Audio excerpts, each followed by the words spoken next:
A very, very good evening to all of you. Harshita, Priyanka, जिंतू, सुशील, अनंता, गब्बर सिंह, दीपांशु शाह, डाकू मंगल सिंह, अनंत जैन, समर्थ अग्रवाल, सुमित जैन और हर्ष, एल्डाइन पुणे, अनंत जैन, शिवम, अर्नब, समर्थ, नंदिनी, केतव, अनंत, गोरू, नीरज और ऐसे ऐसे नाम है भाई। बहुत मुश्किल नाम है। और आकाश शर्मा, कनिका, कशिश, जगन्नाथ शर्मा, मात्या, कार्तिक। मैं 2 जगह से पढ़ रहा हूँ, आपको पता चल रहा है। मैं यूट्यूब से भी पढ़ रहा हूँ नाम उनके, और साथ साथ में ही मैं हमारी जो क्लास चल रही है लाइव, वहां से भी पढ़ रहा हूँ। और मुझे ये भी पता चला आपके मैसेज पढ़कर यूट्यूब पर कि बड़े सारे बच्चे जो हमारे ऑलरेडी रजिस्टर्ड हैं वो यूट्यूब पे क्लास देख रहे हैं। भाई, आपको कोई लिंक का इंतजार मत करो, लॉगिन करो और लॉगिन में क्लास आ रही है। इसका मतलब ये कि आपको आपको लगता है कि शायद क्लास कहीं और से मिलेगी, कहीं नहीं। लॉगिन करिए अपने अकाउंट में और वहां जाकर आप क्लास लाइव देख सकते हैं। बट एनीवे, अब आप बैठे यूट्यूब पर, तो यूट्यूब भी जिंदाबाद। आलोक कुमार, अभिनव कुमार वर्मा, शरीक, विदुष, वंश और मैं नाम ठीक से पढ़ नहीं पा रहा कुछ बच्चों के। चलिए, तो आज मैं आपको बताता हूं। मेरा नाम है प्रवीण शर्मा और मैं हूं चार्टर्ड अकाउंटेंट और पढ़ा रहा हूं पिछले 30 सालों से। बल 32 साल हो गए, अब तो 32 ईयर्स से पढ़ा रहा हूं। सीए स्टूडेंट्स को पढ़ा रहा हूं और मेरा पूरा जीवन आप लोगों की ही सेवा में गुजरा हुआ है। मुझे प्रभु ने मौका दिया है आप लोगों के साथ भी कुछ समय बिताने का, और मैं आपको पढ़ाऊंगा सीए इंटरमीडिएट ग्रुप 1 मई 2024 नए कोर्स के लिए। हम अपनी क्लासेस आज से स्टार्ट कर रहे हैं। पहले तो आप में से बहुत सारे बच्चे ऐसे हैं जिनके ऑलरेडी डायरेक्ट एंट्री से वो आए हैं और उनकी भी बहुत स्वागत है। बहुत सारे बच्चे ऐसे हैं जो कि फरवरी में उनका रिजल्ट फाउंडेशन का आ गया था, लेकिन तब क्लासेस स्टार्ट नहीं की थी और अब से वो क्लास स्टार्ट कर रहे हैं। और बहुत सारे बच्चे ऐसे भी हैं जिनकी अभी फाउंडेशन के एग्जाम के रिजल्ट अवेटेड है और वो इंतजार कर रहे हैं। उन्होंने कहा चलो हम भी क्लास कर लेते हैं। अनिरुद्ध, प्रांजल और नेहा, आयुष, अक्षय खुराना कह रहे हैं मुझे पुरानी यादें ताजा हो गई, मैं तो सीए बन गया हूं। Very good. मुझे और भी खुशी मिली कि मेरे यंग चार्टर्ड अकाउंटेंट भी मेरी क्लास के अंदर बैठे हैं। और हम आपको इसमें जो पढ़ाएंगे, इस सब्जेक्ट का नाम है एडवांस्ड अकाउंटिंग। अब आप कहेंगे साहब, ये एडवांस अकाउंटिंग का क्या मतलब हुआ? क्या ये अकाउंटिंग से कुछ डिफरेंट है? कुछ नहीं। मैंने आज सुबह ही चिट्ठी लिखी है सीए इंस्टीट्यूट को। मैंने कहा इसमें आगे से वर्ड एडवांस हटाओ। तुमने जो कोई बच्चों को जो स्टडी मटेरियल बनाई है उसमें तो तुमने कुछ एडवांस किया ही नहीं है। बताओ मैंने ठीक किया कि गलत किया?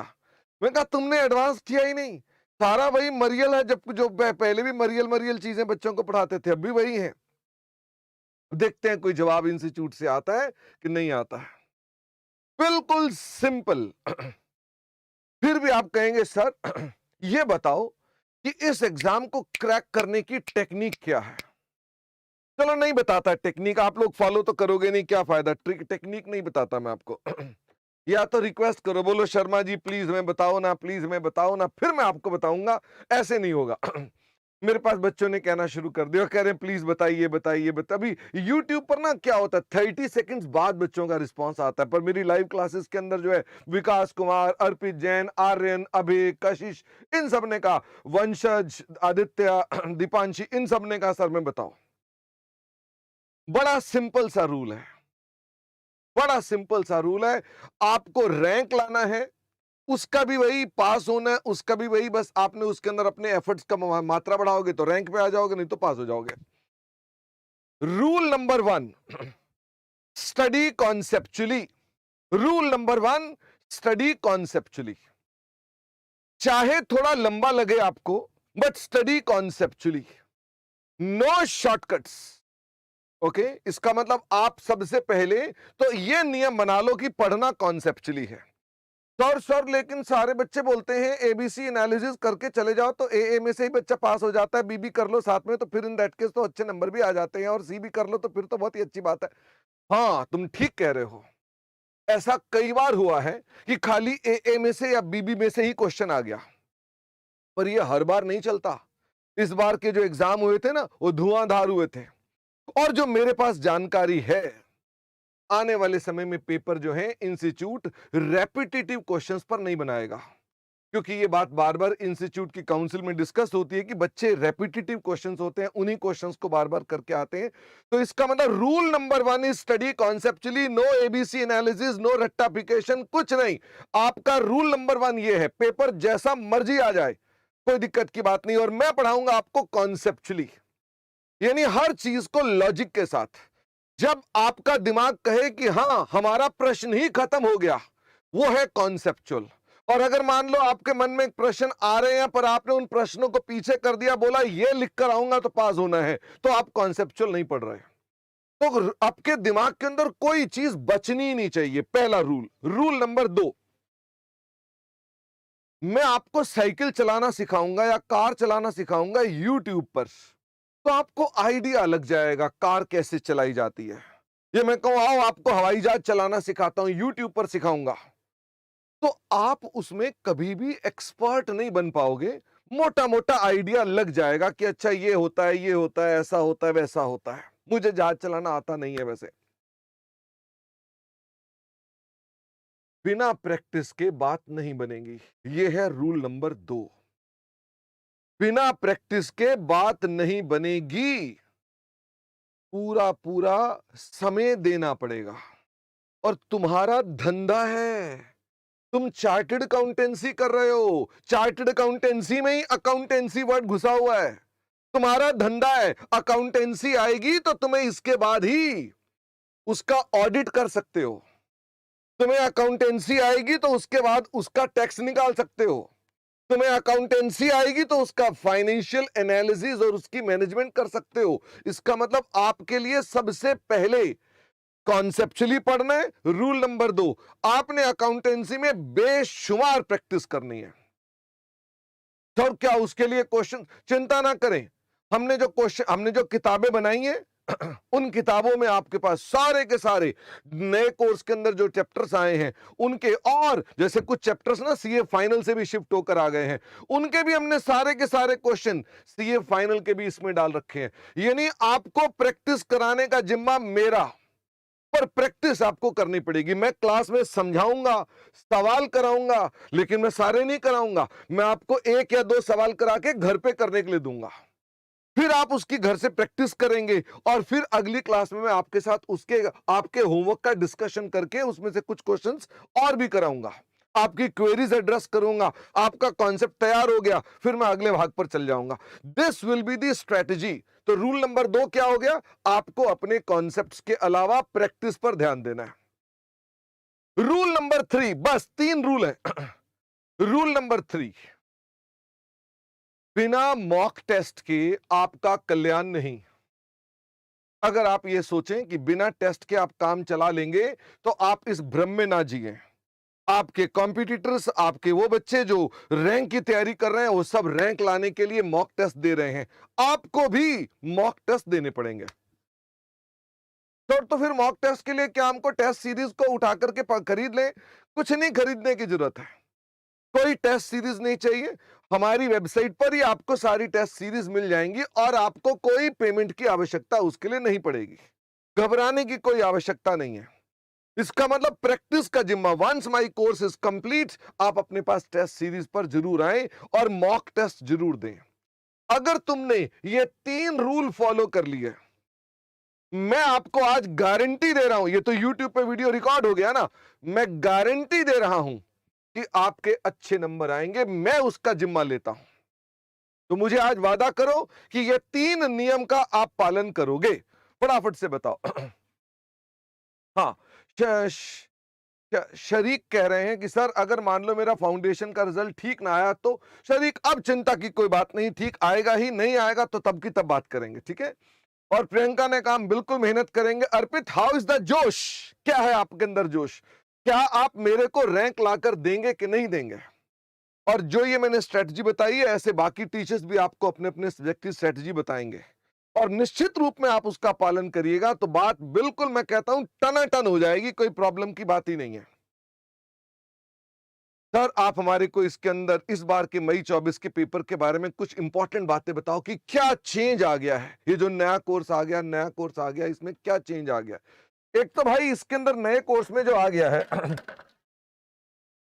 30 नंबर के तो आ गए एमसीक्यू 30 नंबर के तो आ गए एमसीक्यू, तो बढ़िया है ये तो वैसे ऐसा कुछ ज्यादा फर्क नहीं पड़ता है एमसीक्यू के अंदर, बस ये है कि थोड़ा सा आपको सवाल को पढ़ा और उसके मुताबिक बात करते हैं, तो मैं इसकी चर्चा भी करूंगा कि इसके अंदर क्या क्या चीज आएगी।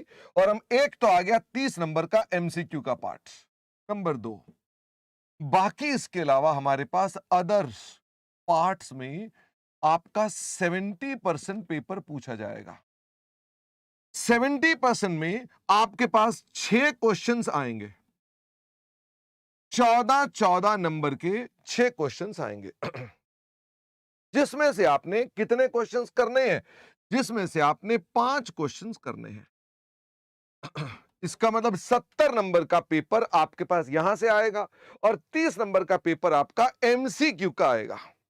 और हमारा टारगेट क्या है, हमारा टारगेट है हमें 90% प्लस मार्क्स लाने हैं। मेरा तो ये टारगेट है, तुम्हारा टारगेट क्या है मुझे नहीं पता। 90% प्लस मार्क्स लेकर आने हैं और ये टारगेट बड़ा आसान है। हम एमसीक्यू की बदौलत और अपने कॉन्सेप्ट्स की बदौलत निश्चित रूप में ये 90% मार्क्स हम ला सकते हैं या उससे ज्यादा। यदि अकाउंट्स में 90% मार्क्स आ गए या उससे ज्यादा आ गए तो समझ लो रैंक की तैयारी पूरी है। आज घर जाकर एक काम करना आज एक डमी मार्कशीट बनाना अपने घर पे कि भाई मेरे को कितने कितने मार्क्स लेकर आने हैं। तो मैं आपसे कहता हूं एडवांस अकाउंटेंसी में कितने मार्क्स लेकर आने हैं, ये आपका टारगेट होना चाहिए कि मुझे 90 से लेकर 100 मार्क्स तक लेकर आने हैं। ओके, इसका मतलब आपके पास ये टारगेट होना चाहिए। ऐसे ही सभी बाकी पेपर्स की भी अपनी डमी मार्कशीट बनाना और इसे अपने टेबल के ऊपर चिपका देना जहां पढ़ते हो कि ये है मेरा टारगेट और मुझे ये नंबर लेकर आने हैं। और हर टीचर आपको जो पढ़ाएगा वो आपको इसी तरह की मेहनत कराएगा, मैं आपको गारंटी देता हूं। और क्लासें लेना लाइव, जब आप लाइव नहीं पढ़ते हो ना तो प्रॉब्लम हो जाती है।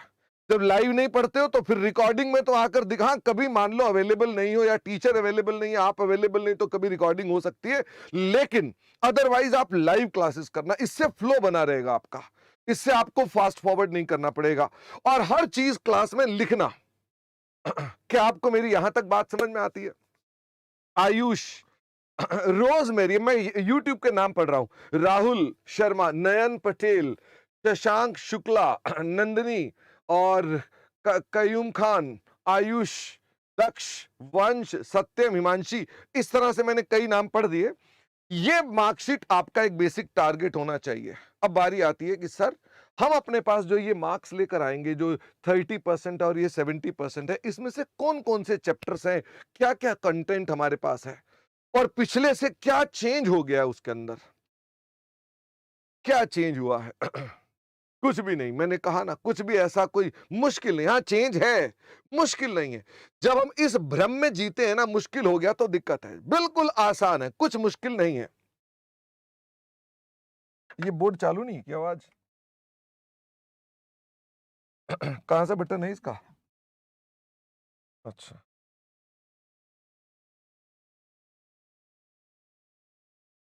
ये पहले बोर्ड ऑन क्यों नहीं किया हुआ था? अब भाई हम देसी टीचर हैं तो हमारे बोर्ड तो देसी ही हैं ठीक है। बट सर आपका तो पता चला बड़ा कुछ लिखाते हो, बहुत कुछ अभी भी लिखाएंगे, पर आपको हम 263 पन्नों के हैंड रिटन नोट्स देंगे। क्या आपको मालूम है कि अब क्लास के अंदर जो कॉन्सेप्ट्स के नोट हैं वो सारे के सारे हैंड रिटन आपको मिलेंगे, ट्रूली हैंड रिटन। और वो ऑलरेडी हमारी वेबसाइट पर जाकर आप फ्री रिसोर्सेज के सेक्शन में डाउनलोड कर सकते हो। 263 पन्नों के हैंड रिटन नोट्स, आपको कुछ नहीं आपको लिखना, बस खाली प्रैक्टिस करनी है क्वेश्चंस की। ओके, कॉन्सेप्ट सारे के सारे अपने पास हम दे देंगे। देखो हमारे पास जो टॉपिक्स हैं वो हैं अकाउंटिंग स्टैंडर्ड्स।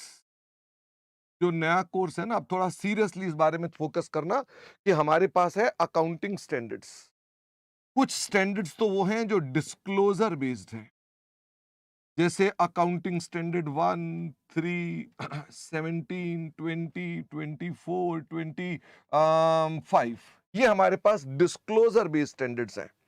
इनका मतलब इनमें कहीं ना कहीं कोई डिस्क्लोजर हो रहा है, यानी इसका प्रमुखता से कहीं तो फाइनेंशियल स्टेटमेंट्स बनाते वक्त क्या क्या बातों का डिस्क्लोजर करना चाहिए, ये एस्पेक्ट है। ये एक स्टैंडर्ड्स हैं जो कि आपका इंस्टीट्यूट इनमें से, सभी में से नहीं, अब किसमें क्वेश्चन पूछेगा पता नहीं, बट इस सेट में से एक या दो स्टैंडर्ड में से क्वेश्चन पूछे जाएंगे। नो एबीसी एनालिसिस हम कराएंगे सारा का सारा आपको, ओके। इसके अलावा हमारे पास कुछ स्टैंडर्ड्स एसेट्स बेस्ड भी हैं, जैसे अकाउंटिंग स्टैंडर्ड 2 है, 10 है, 13 है, 16 है, 19 है, फिर उसके बाद 26 है, 28 है। यानी ये स्टैंडर्ड्स वो हैं जो कोई एसेट्स पर बेस्ड हैं या उनकी अमोर्टाइजेशन को बेस्ड हैं, यानी ये इंपॉर्टेंट है। इसका मतलब ये इंपॉर्टेंट है, आपने भी कुछ नहीं लिखना है। एक बच्चा पूछ रहा है ये लिखना है, कुछ नहीं लिखना है। ठीक है, मैं आपको आइडिया दे रहा हूं कि नए कोर्स में है क्या, मोटा मोटा आपको आइडिया दे रहा हूं। इसके अलावा हमारे लायबिलिटी बेस्ड स्टैंडर्ड भी हैं, 15 है, 29 है, इसमें खाली लायबिलिटी बेस्ड स्टैंडर्ड 2 हैं। रेवेन्यू बेस्ड स्टैंडर्ड भी हैं, एएस 7 है, 9 है, जिसमें से आज मैं आपको जो कराने वाला हूं वो कौन सा कराने वाला हूं, आज मैं आपको एएस 7 कराने वाला हूं। ओके, विशाल गोयल और अनंत जैन कह रहे हैं ट्रांजिशन बैच का बताओ, सब बातें बताएंगे, पर बेटा ये क्लास चल रही है ना, क्लास में नहीं ऐसी बातें करेंगे हम लोग, ओके, हम पढ़ाई की बात करेंगे। तो मैंने कहा हम अपने पास इसमें कुछ रेवेन्यू के पे हैं, कुछ हमारे पास अदर जो स्टैंडर्ड जो हमको अफेक्ट करते हैं, हमारे फाइनेंशियल स्टेटमेंट्स को अफेक्ट करते हैं, जैसे स्टैंडर्ड का नाम है 4 है, 5 है, 10 है, 10 नहीं 11 है, 22 है, यानी ये हमारे को अफेक्ट करते हैं। कुछ ऐसे भी हैं जो स्पेशल स्टैंडर्ड्स हैं, यानी जिनके अंदर कहीं ना कहीं कोई एप्लीकेशन ऐसी है जो हम लोगों को अप्लाई करके देखनी पड़ेगी कि क्या होता है, जैसे 14 है, 21 है, 23 है, 27 है। इनके चैप्टर्स भी हैं आपके पास, अमेलगमेशन और कंसोलिडेशन, इनके चैप्टर्स भी आप लोगों को यहां पर डिटेल में करने पड़ते हैं। क्या मैं कह सकता हूं कि आपके पास प्रमुखता से कहूं तो हमारे पास बहुत सारे स्टैंडर्ड डाल दिए, 27 स्टैंडर्ड्स हैं। गिनती में कितने स्टैंडर्ड्स हैं, 27 स्टैंडर्ड्स हैं। ठीक है, एक इसमें यहां पर 12 नंबर भी डाल दीजिएगा, 12 नंबर कहीं भी डाल दो, वैसे तो इधर डाल दो तो भी चलेगा। तो हमारे पास ये जो स्टैंडर्ड्स हैं ये आपके पास बेसिकली आपका मुख्य कोर्स है, ये आपका मुख्य कोर्स है। प्लस इसके अलावा आपको कंपनी के फाइनल अकाउंट्स कैसे बनाए जाते हैं, कैश फ्लो स्टेटमेंट जो कि यहां पर भी कवर हो जाती है अकाउंटिंग स्टैंडर्ड 3 में, ये यहां पर 3 में यहां पर कवर हो जाती है, तो यहां पर भी आपके पास आती है। एक हम चैप्टर पढ़ेंगे ब्रांच का, एक चैप्टर पढ़ेंगे हम अमेलगमेशन का, एक चैप्टर पढ़ेंगे इंटरनल रिकंस्ट्रक्शन का, और एक चैप्टर पढ़ेंगे बायबैक का।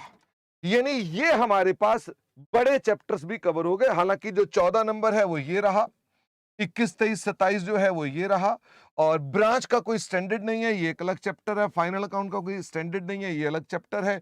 इंटरनल का कोई स्टैंडर्ड नहीं है, और बायबैक सेक्शन 68, 69, 70 ये हमारा लॉ का एक एस्पेक्ट है जो आपके साथ हम पढ़ेंगे। ये आपका कोर्स है, हम 100% करेंगे तो ये पूछना ही बेकार है सर इसमें से कौन सा पार्ट एग्जाम के लिए रेलेवेंट है और कौन सा नहीं, सभी रेलेवेंट है, हम सब कुछ पढ़ के जाएंगे।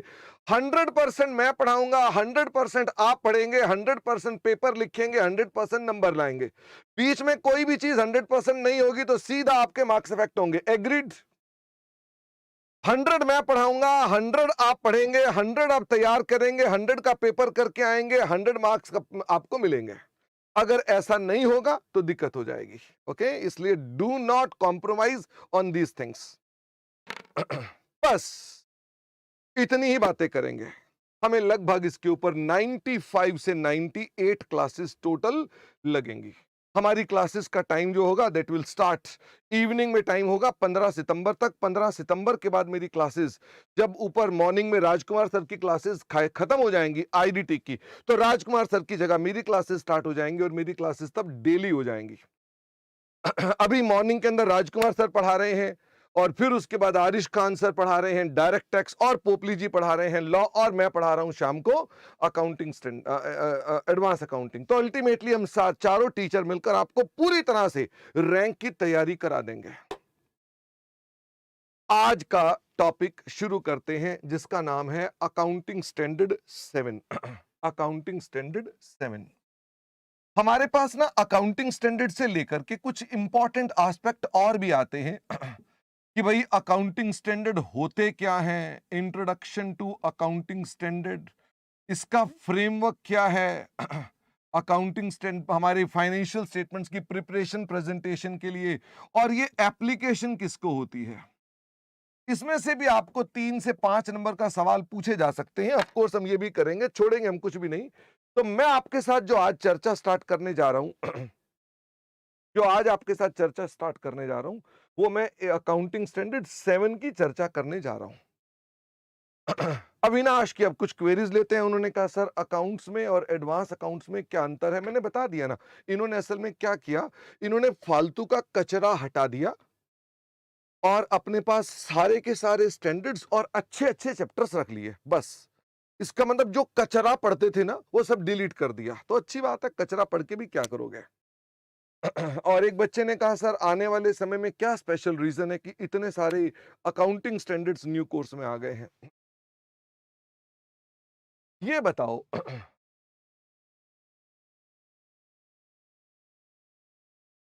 क्या आप कोई चीज बाजार से खरीदते हो तो क्या वो ब्रांडेड होती है, क्वालिटी मार्क लगा होता है उसके अंदर, तो उसका कस्टमर पर इफेक्ट होता है। फटाफट से बताओ क्या उसका कस्टमर पे इफेक्ट होता है। सब बच्चों ने कहा बिल्कुल होता है जी। तो ये बताओ अगर मान लीजिए मैं कहूं कि मेरी कंपनी के ये फाइनेंशियल स्टेटमेंट्स है, मान लेते हैं मेरी कंपनी के फाइनेंशियल स्टेटमेंट्स है, इस पे चार्टर्ड अकाउंटेंट ने साइन किए हुए हैं, तो इसका मतलब लोग इस पे ट्रस्ट करें तो अच्छी बात है। भाई चार्टर्ड अकाउंटेंट ने साइन कर दिए तो फिर तो ये ट्रस्ट वर्दी हो जाना चाहिए। अब मुझे ये बताओ कि तुम्हारे साइन ये इंस्टीट्यूट कैसे कंट्रोल करे कि तुम गलत जगह साइन ना करो। तुमने तो एक बार सीए कर ली, फिर तो तुमने कहा ला भाई कहीं भी साइन करा लो, मुझे कोई दिक्कत की बात नहीं है। प्रॉब्लम समझ रहे हैं। तो अब क्या हुआ, एक स्टैंडर्ड्स बना दिए गए और हम सबको मैंडेट कर दिया गया कि इस स्टैंडर्ड का काम करना है। सोचो मैं भी हलवाई और तुम भी हलवाई, तो अगर हम दोनों हलवाई हैं, हलवाई की ब्रांड बेसिकली कौन सा है, आईसीएआई के हलवाई, तो बताइए क्या हम अपने यहाँ जो जलेबियां तलेंगे और जो आप जलेबियां तलेंगे क्या वो अलग अलग नहीं होंगी। फटाफट से बताओ क्या जलेबियां अलग अलग हो जाएंगी। आदित्य ने कहा हाँ सर ये तो बिल्कुल अलग अलग हो जाएंगी। कोई मोटी जलेबी होगी, कोई पतली जलेबी होगी, कोई कैसी होगी। पर अगर आईसीआई मुझे गाइडलाइन दे दे कि तुमने तभी जलेबी बनानी है इन रूल्स के हिसाब से, तो सभी लोग अगर वैसे जलेबी बनाएंगे तो क्या स्टैंडर्डाइजेशन हो जाएगी। कहीं भी चले जाओ चार्टर्ड अकाउंटेंट वही बात करेगा। क्या ये अच्छा नहीं हो जाएगा। फटाफट से बताओ। The answer is yes. इसका मतलब ये कि चार्टर्ड अकाउंटेंट को सभी स्टैंडर्ड्स फॉलो करने जरूरी हैं। इसीलिए आपके कोर्स में फालतू कचरा चैप्टर्स को हटाकर स्टैंडर्ड्स को डाल दिया गया पूरी तरह से। इसका मतलब आप अपने जीवन में एक बड़े अच्छे प्रोफेशनल बन सकें, इसलिए सारे के सारे स्टैंडर्ड्स आपके कोर्स में डल गए। और फिर सीए फाइनल में आओगे तो फिर क्या पढ़ोगे, वहां सारे के सारे ना इनके बड़े भाई साहब का नाम है इंड एएस। ये एएस है, इनके भी बड़े भाई साहब हैं, उनका नाम है इंड एएस। वहां सारा का सारा ऐसा ही सिलेबस आएगा, वहां सारे इंड एएस आ जाएंगे। ऐसे ही ऑडिट वाले सर आएंगे, वो अपने ऐसे ले आएंगे सारे के सारे कि साहब ये वाला ऐसे ऐसे ऐसे होना चाहिए। और वैसे ही लॉ वाले सर आएंगे, वो कानून की बातें करेंगे। अल्टीमेटली जो कानून है या स्टैंडर्ड्स है हम इन सब का पालन करेंगे। तो मैं अपने साथ आज पहला अकाउंटिंग स्टैंडर्ड स्टार्ट कर रहा हूं। हमारी क्लासेस अभी शुरुआत में जब तक रिजल्ट नहीं आ जाता है तब तक बहुत लंबी लंबी क्लासेस नहीं होंगी। ये एक किस्म की छोटी छोटी सेशंस होते रहेंगे ताकि बच्चों को कोई भी स्ट्रेस ना हो। Once the result is out फिर हम आपको बताएंगे एग्जैक्ट डेट से कि हम अपने पास अपनी क्लासेस किस डेट से पूरी तरह शुरू कर देंगे। तब तक आपको किताबें भी मिल जाएंगी। किताबें आपको हमारे यहां से डिस्पैच कर दी जाएंगी 9 अगस्त को। तो आपके पास वो किताबें बाय प्रोबेबली 12-13 अगस्त तक किताबें मिल जाएंगी।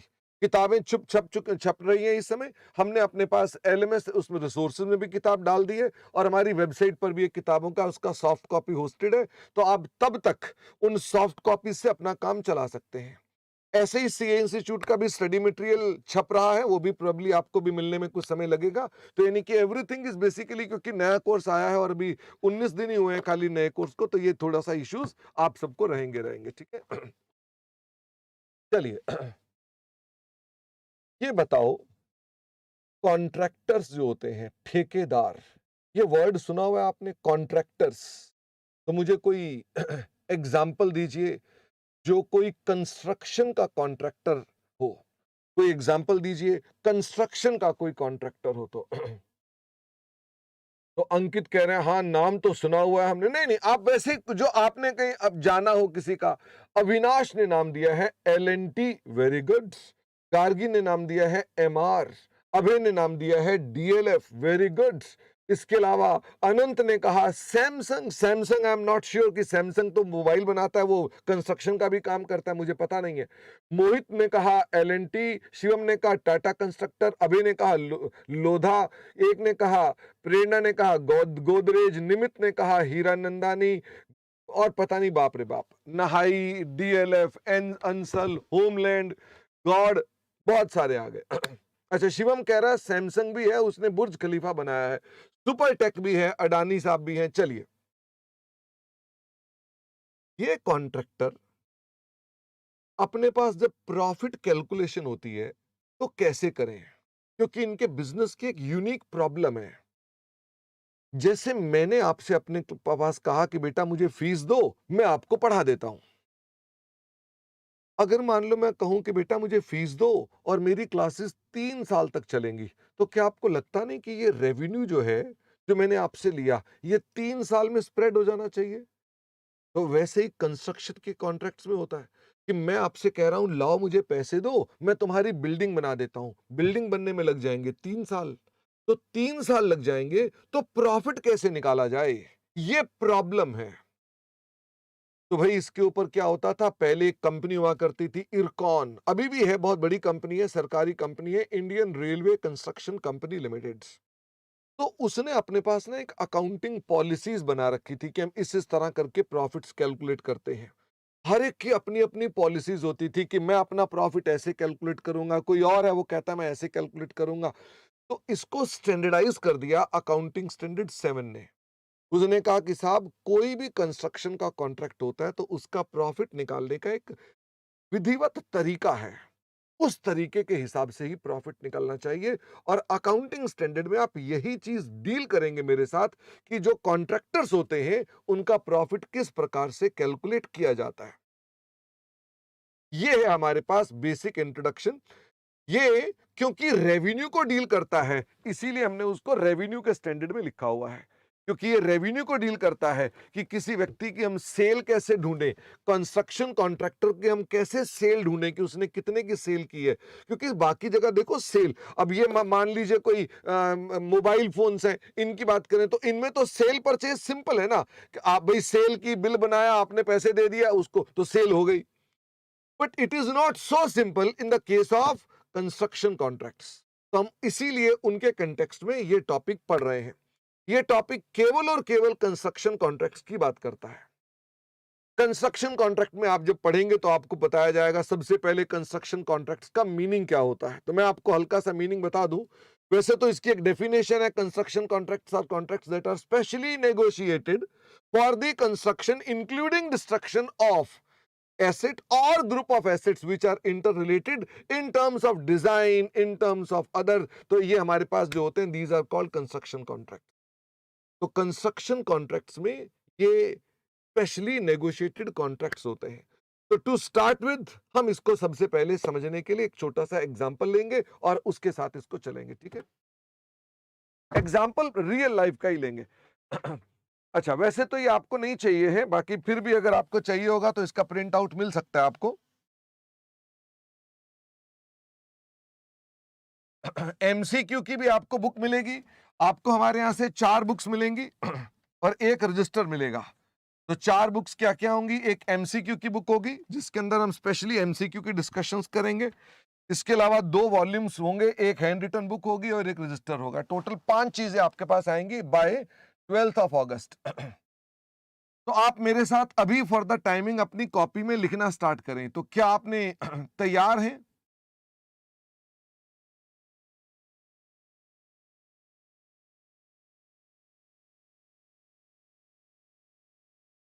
अकाउंटिंग स्टैंडर्ड्स 7 नाम है इसका।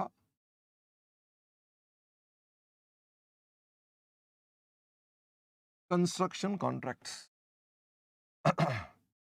ये आपने अपने पास लिखना है और वैसे आपके हैंड रिटन नोट्स में सारी बातें डिटेल में लिखी मिलेंगी। हैंड रिटन नोट्स यूट्यूब के साथ अटैच्ड है, आप अभी वहां से भी डाउनलोड कर सकते हो। यूट्यूब के साथ ये इसके हैंड रिटन नोट्स लिखे हुए हैं और जिन बच्चों ने जो लाइव क्लासेस कर रहे हैं उनके पास भी अवेलेबल है एलएमएस पर। और इसके अलावा हमारी वेबसाइट पर भी क्लास डाउनलोड कर लीजिए नोट्स, तो उसके अंदर नोट्स ये कवर्ड है कंस्ट्रक्शन कॉन्ट्रैक्ट्स के। ये स्टैंडर्ड लगाना जरूरी है। किसको? ये स्टैंडर्ड लगाना जरूरी है किसको? हर कंपनी को। अच्छा, हर कंपनी को लगाना जरूरी है। हाँ, other than those which apply. आपने लिखना नहीं है, वैसे आपको फिर भी अगर लिखना हो तो लिख सकते हैं, हैंड रिटन नोट्स आपको चाहिए बस। Other than those which apply Ind AS. अगर कोई कंपनी इंड एएस अप्लाई करती है तो उसे एएस 7 नहीं लगाना। फिर वैसे कॉमन सेंस बताओ, फिर उस पर क्या लगेगा? अगर एक कंपनी मैंने कहा उस पर इंड एएस लग रहे हैं तो एएस अप्लाई नहीं करेगी, तो वो जरूरत ही नहीं ना। बड़ा भाई है तो फिर छोटे भाई की क्या जरूरत है बाकी सभी कंपनियों पर। इसका मतलब अगर मान लीजिए मैं ये कहूं कि किसी कंपनी पर, जैसे मेरी कंपनी का नाम है एल्डाइन वेंचर्स प्राइवेट लिमिटेड, एल्डाइन पर इंड एएस अप्लाई नहीं होते। अगर मेरा काम भी कंस्ट्रक्शन कॉन्ट्रैक्ट्स का है, सड़कें बनाने का, बिल्डिंगें बनाने का है, तो मेरा रेवेन्यू किस स्टैंडर्ड के हिसाब से अप्लाई होगा? मेरा स्टैंडर्ड एएस 7 अप्लाई होगा, उसके हिसाब से रेवेन्यू होगा। इसके अलावा नॉन कॉरपोरेट एंटिटी सारी की सारी भी एएस 7 लगाएंगी। नॉन कॉरपोरेट एंटिटी का कोई एग्जांपल दीजिए। नॉन कॉरपोरेट जो कंपनी नहीं है पर एंटिटी है, कौन सा हुआ? जो कंपनी नहीं है पर हमारे पास है। हाँ अविनाश, जो कंपनियां थी उनको तो अगर वो इंड एएस लगा रही हैं तो फिर ठीक है, फिर इंड एएस लगेगा। बाकी कंपनियां इस पर आ जाएंगी। जैसे मैंने एग्जांपल दिया, मेरी कंपनी का नाम है एल्डाइन वेंचर्स प्राइवेट लिमिटेड, तो मेरे पे इंड एएस अप्लाई नहीं होते। तो अगर मान लीजिए मैं कंस्ट्रक्शन का धंधा कर रहा हूं तो मैं कौन सा स्टैंडर्ड अप्लाई करूंगा? एएस 7 अप्लाई करूंगा। ओके। नॉन कॉर्पोरेट एंटिटी, क्या इसमें पार्टनरशिप फर्म्स आ गई? ओ, क्या आपके गली मोहल्ले में पार्टनरशिप में कुछ लोग काम कर रहे हैं? टोनी एंड बोनी, खोसला का घोसला में जैसे एक बिल्डर था, याद है? फिल्म देखी थी खोसला का घोसला। तो उसमें क्या बोलता है? जय माता दी। वो क्या कहता, वो भी तो कॉन्ट्रैक्टर ही था। इसका मतलब ये हो गया, इसमें आ जाएंगे पार्टनरशिप खोसला जैसे, या इसके अंदर आ जाएंगे सोल प्रोप्राइटर्स जो सोल अपने नाम से ही खाली बिजनेस कर रहे हैं, सोसाइटीज आ जाएंगी, ट्रस्ट आ जाएंगे, एक्सेट्रा। बाकी के सब बचे हुए सब इसमें। हाँ, एक बच्चे ने एलएलपी पूछा तो एलएलपी भी इसमें आएगी। इन सब पर क्या अप्लाई हो जाएंगे? इन सब पर आ जाएंगे अकाउंटिंग स्टैंडर्ड 7। ये बताओ, अकाउंटिंग स्टैंडर्ड सीए पे लगते हैं या कंपनी पर लगते हैं या संस्था पर लगते हैं? अकाउंटिंग स्टैंडर्ड किस पे लगते हैं? तो भाई अकाउंटिंग स्टैंडर्ड को बना करके लगाया किस पर गया है? इन पर, लगते इन पर है। लगाने का जिम्मा भी किसका है? लगाने का जिम्मा भी इन्हीं का है। तो सर फिर सीए का तो कोई रोल ही नहीं हुआ है ना? क्या इन कंपनियों में चार्टर्ड अकाउंटेंट नौकरी कर रहे हैं? The answer is yes. तो वो जो सीए हैं, members in service, they are bound to follow the standards. अगर वो नहीं फॉलो करते तो जानते हो क्या है? उन पे प्रोफेशनल मिसकंडक्ट का क्लॉज नंबर 1 लग जाता है। इसका मतलब क्या? चार्टर्ड अकाउंटेंट जो यहां पे जॉब कर रहे हैं वो सब फंस गए क्योंकि उनको ये स्टैंडर्ड लगाने पड़ेंगे।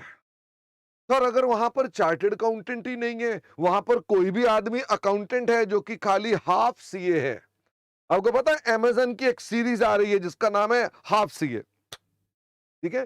तो अगर मान लो कोई कंपनी है या कोई ऐसी जगह है जिसके अंदर कोई हाफ सीए काम कर रहा है, तो मुझे फटाफट से बताओ, ऐसी स्थिति में उस पर तो कोई स्टैंडर्ड अप्लाई नहीं हो रहा।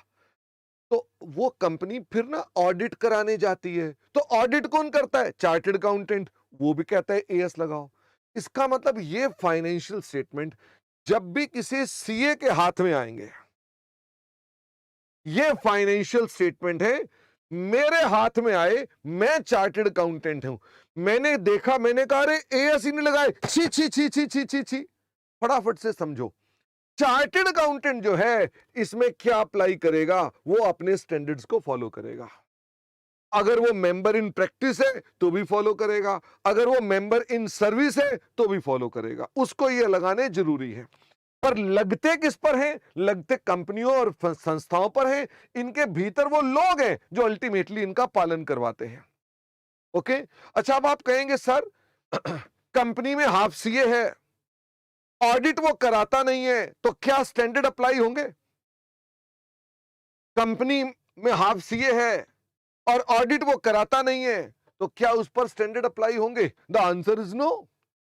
बट फिर उसके फाइनेंशियल स्टेटमेंट हमारे ब्रांड में नहीं है तो लोकल माल है, वो बात खत्म। इसलिए समझिए भाई, सीए का ठप्पा लगवाना है तो ब्रांडेड होगा, सीए ब्रांडेड है तो उसका ठप्पा भी ब्रांडेड है। इसका मतलब यह कि जिस संस्था की बैलेंस शीट में चार्टर्ड अकाउंटेंट का ठप्पा नहीं लगा हुआ वो ब्रांडेड नहीं है, वो लोकल माल है। समझ में आती है? क्या लोकल माल की संस्थाओं को बैंक लोन दे देता होगा? फटाफट से बताओ। जो लोकल माल की संस्थाएं हैं जो ऐसे ही अनाप शनाप बना देते हैं बैलेंस शीट, उनको बैंक लोन दे देता होगा? The answer is no. तो यू कैन अंडरस्टैंड, क्या आप लोगों का कानून ने एक ग्रिप बना रखी है धंधों पर। तो चार्टर्ड अकाउंटेंट जो है क्यों पूछे जाते हैं, क्यों कहा जाता है परिवारों में कि घर में एक सीए तो जरूरी है? क्या बोलते हैं कि नहीं बोलते हैं? घर में भाई एक जैसे डॉक्टर जरूरी है, एक वकील जरूरी है, घर में एक सीए भी बहुत जरूरी है, क्योंकि वो इन चीजों को अच्छा बेहतर समझ सकता है। इसलिए आपके माता पिता आपको प्रेरणा दे सकते हैं कि बेटा सीए कर लो, क्योंकि सीए संस्थाओं पर क्या है, ग्रिप बना के बैठा हुआ है। हमारी अच्छी खासी ग्रिप है, हमारे बगैर पत्ता भी नहीं हिल सकता। और कौन सी बड़ी कंपनी है या बड़ी संस्था है जो हमारे बगैर काम कर ले? कोई नहीं है। हम विश्व की तीसरी बड़ी इकोनॉमी हैं। आप अपने आप को छोटा ना समझें, समझ में आ रही है? आप विश्व की तीसरी बड़ी इकोनॉमी के सबसे फाइनेंस को लेकर के सबसे बड़े आप कंट्रोलर हैं, क्योंकि कंपनियां आपके दस्तखत के बिना चलने वाली नहीं है। अभी बीच में खबर आ रही थी, बायजूस के चार्टर्ड अकाउंटेंट ने रिजाइन कर दिया।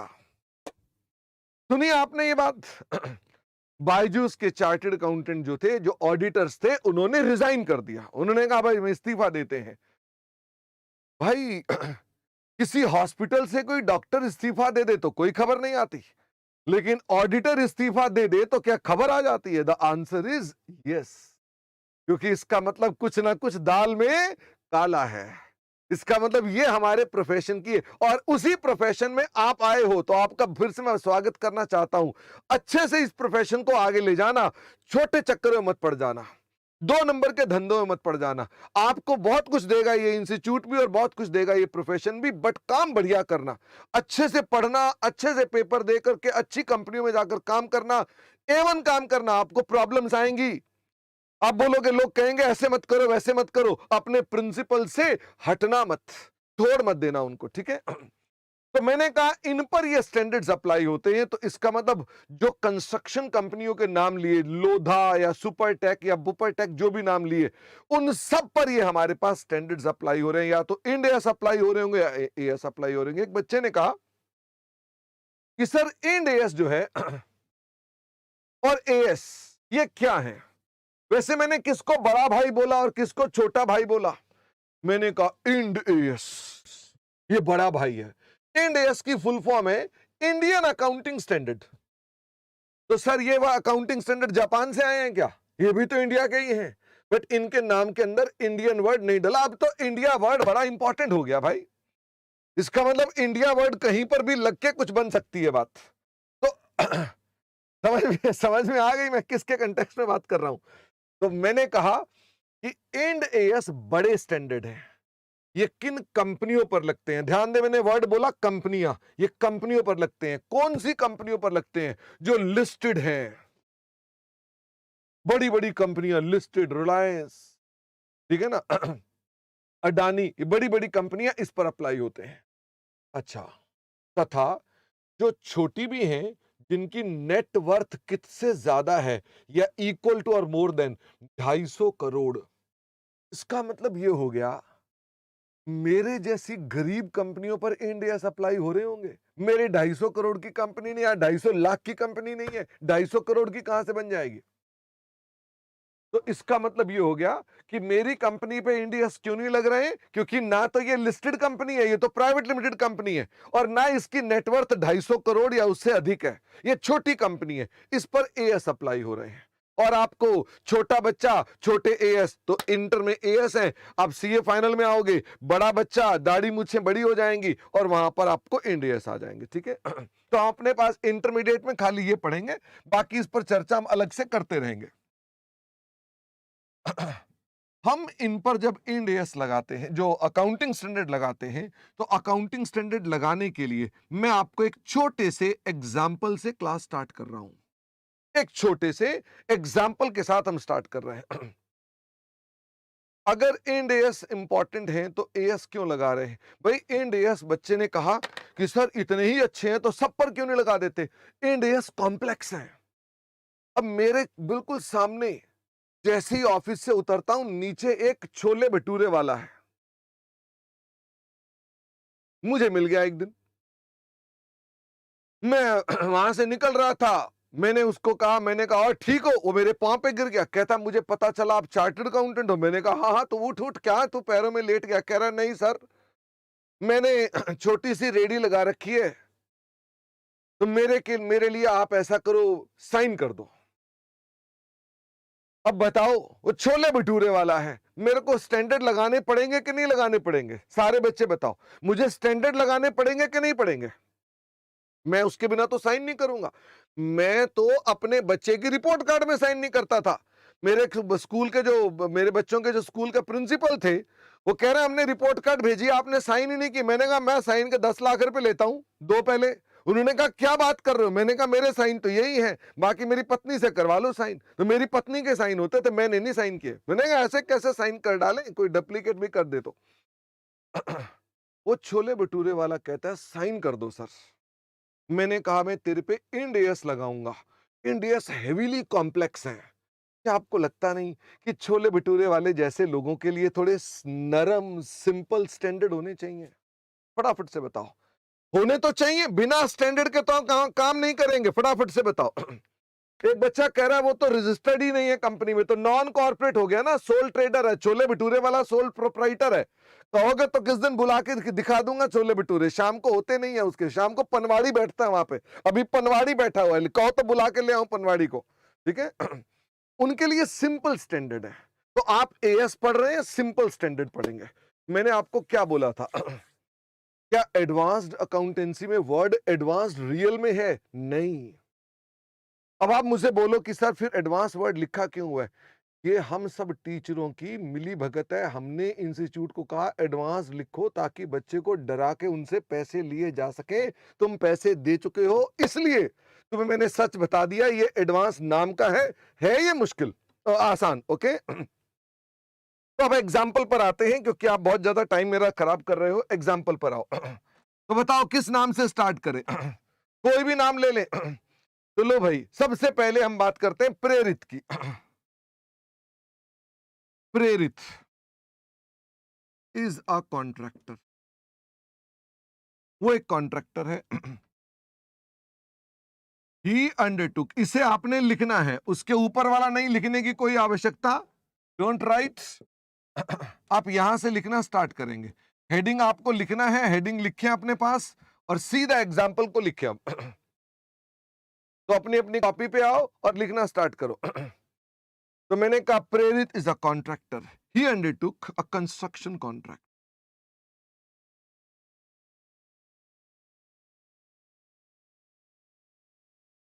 For rupees 10 lakh, which will take 3 years to complete. 2 कर दो चलो। 2 years टू कंप्लीट। मुझे बताना हर साल का रेवेन्यू कितना आएगा। हर साल का रेवेन्यू कितना आएगा। आप चार्टर्ड अकाउंटेंट हैं, सोच समझ के बताना, अबे डांट खाओ जाओगे पहली क्लास में ही। पहले साल का रेवेन्यू बताओ।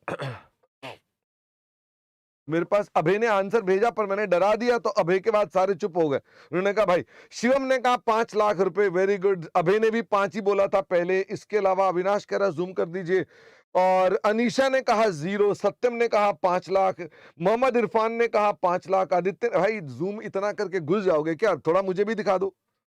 नहीं, थोड़ा जूम आउट करो ना। बस इतना रखो, बहुत है इतना। तो खुशी ने कहा 5 लाख रुपए, और बाकी सब बच्चों ने भी कहा 5 लाख रुपए। तो तुमने तो ये कह दिया काम करो या ना करो, 5 लाख रुपए का धंधा हो गया हमारा। ऐसे ही तो कंपनियां करती थी, क्या ये सही पॉलिसी है? काम करो ना करो, जैसे तुमने कहा कि मुझे अपना कोर्स कंप्लीट करना है 10 दिनों में, 5 दिन हो गए, तुमने किताब को हाथ नहीं लगाया, तो मैं बोलूं हाँ तुम्हारा आधा कोर्स तो हो गया भाई, बढ़िया हो, बधाई हो, तो आप बोलोगे यार काम तो कुछ किया नहीं, बधाई दे रहे हैं मुझको ये। इसका मतलब आपको रेवेन्यू क्या टाइम में डिस्ट्रीब्यूट करना चाहिए? ओहो, ये तो नहीं होना चाहिए। क्या ये काम कितना आपने किया उसके हिसाब से होगा? अब सारे बच्चे मुझे रिक्वेस्ट करो, बोलो शर्मा जी ये बताओ कितने परसेंट काम हो गया। कितने परसेंट काम हो गया? तो मैं आपको बताता हूं कि मेरा कितने परसेंट काम हो गया। तो मैंने आपसे कहा कि मेरा ईयर 1 में 30% वर्क कंप्लीट, और ईयर 2 में 70% वर्क कंप्लीटेड। मैं आपसे कह रहा हूं कैलकुलेट रेवेन्यू। सर ये रेवेन्यू और प्रॉफिट में क्या अंतर है? हम जब बोलते हैं वर्ड रेवेन्यू, तो वर्ड रेवेन्यू और प्रॉफिट में क्या अंतर है? तो रेवेन्यू का मतलब होता है ग्रॉस रिसीवेबल, सेल। समझ में आई बात? सेल। और प्रॉफिट का मतलब है सेल में से खर्चे माइनस कर दिए तो वो आपका प्रॉफिट है। तो मैं आपको कोई खर्चे की तो बात ही नहीं कर रहा, तो मैं आपको बोला रेवेन्यू निकालो, मतलब सेल का हिस्सा बताओ कि मेरा सेल कितनी है। तुम सेल को रेवेन्यू को इकट्ठा इंटरचेंजेबली बोल सकते हो। सेल वर्ड थोड़ा सा श्रूड वर्ड है, रेवेन्यू थोड़ा सा वाइडर है। इसका मतलब रेवेन्यू में कुछ चीजें ऐसी भी आएंगी जो अदर देन सेल भी हो जाएंगी, ठीक है। तो मैंने कहा मेरे को रेवेन्यू बताना है। तो सबसे पहले मुझे बताओ कि हम इसका रेवेन्यू जब लिखेंगे तो solution, calculation of revenue for year 1, for year 1। पहले साल का रेवेन्यू बता, कितना रेवेन्यू होगा पहले साल का रेवेन्यू? पहले साल के अंदर आपका टोटल अमाउंट कितने रुपए का आ रहा है, तो इसको हम बोलते हैं वर्ड कॉन्ट्रैक्ट रेवेन्यू। तुम बताओ जरा मेरे पास कॉन्ट्रैक्ट रेवेन्यू कितना है, यानी कि टोटल कुल 10 लाख। पहले साल में स्टेज ऑफ कंप्लीशन, इसे डिग्री ऑफ कंप्लीशन भी बोलते हैं, तो हमारी कितने परसेंट कंप्लीशन हो गई है? 30%। तो मेरे पास यहां पर जब रेवेन्यू हम रिकॉर्ड करेंगे तो रेवेन्यू ऑफ द पीरियड कितने का आ गया? This is equal to 3 lakh. Oh my God, हमें तो यकीन ही नहीं हो रहा, हमने इस बात के पैसे दिए हैं इनको। तुमसे धोखा हो चुका, ये इतना आसान था, तुमने क्लासेस खरीद ली, तुमसे धोखा हो चुका है। ऐसा ही सब कुछ यही है और कुछ नहीं, इसका नाम ही एडवांस है, एक्चुअल में कुछ नहीं है। अब मुझे बताओ कि फॉर ईयर 2 मैं ना इसी को थोड़ा थोड़ा आगे आगे कॉम्प्लेक्स करता जाऊंगा और आप कहेंगे अरे आपको पता भी नहीं चलेगा, बोलेंगे अरे आपको तो क्या है, इसमें तो कुछ है ही नहीं। बस अगर आपने पूरा चैप्टर पढ़ डाला और हर बार यही कहते रहे हाँ ये तो बहुत आसान है, ये तो बहुत आसान है, मैंने कहा चैप्टर खत्म हो गया, तो बढ़िया हो गया ना, फिर कॉन्सेप्ट क्लियर है आपके। और फिर आपने प्रैक्टिस पे जोर देना है। रूल 1 पहला हमने कर दिया, कॉन्सेप्ट मैं क्लियर कराऊंगा, फिर तुम पूरी प्रैक्टिस करोगे और आखिरी में तुम मॉक टेस्ट की तैयारी करोगे। ओके। ईयर 2 में जरा मुझे बताइए कि आप 10 लाख का 70% लेंगे, तो मैं ना ऐसे नहीं करूंगा, मैं ऐसे करूंगा। मैं कहूंगा 10 लाख में मेरा स्टेज ऑफ कंप्लीशन, मुझे बताना मेरी स्टेज ऑफ कंप्लीशन में क्यूमुलेटिव बेसिस पे देखूंगा। मतलब अब तक फिल्म आई थी ना अब तक 56, वैसे ही मैंने कहा अब तक मतलब इस साल के नहीं, टोटल अब तक मुझे बताना अब तक कितना काम कर चुके हो आप। अगर मैं ईयर 2 के एंड में पूछूं अब तक कितना काम कर चुके हैं, the answer is very good Anisha Aditya, answer is अब तक 100%। तो इसका मतलब ये हो गया मेरा contract revenue to be recognised, जो कि अब तक अप टू सेकेंड ईयर कितना हो गया 10 लाख, लेकिन 3 लाख तो आप पहले रिकॉर्ड कर चुके हैं, तो कितना कॉन्ट्रैक्ट रेवेन्यू हो गया अगले साल का, तो सेकेंड ईयर का रेवेन्यू कितना हो गया 7 लाख। सर हमें ना आपकी बात तो समझ में आई है, पर आप ऐसा करके रहे हो, मुझसे पूछो। बोलो शर्मा जी ये समझ में नहीं आ रही बात की, आप ऐसा क्यों घुमा रहे हो, सीधा सीधा क्यों नहीं करते। इनका बहुत अच्छा क्वेश्चन पूछा है कि सीधा सीधा क्यों अपने पास नहीं करते। क्योंकि आपको ये लगता है कि खाली खाली परसेंटेज ही तो बदली है, आपको लगता है ये 10 लाख फिक्स्ड है। क्या आपको मालूम है सेकेंड ईयर में आके ये 10 लाख की फिगर चेंज हो सकती है। मैं आपके साथ बात करूंगा, आप सारे बच्चे मेरे साथ साथ देखना। मैं बात कर रहा हूं इस समय शशांक शुक्ला से, जो कि यूट्यूब पर बैठे हैं।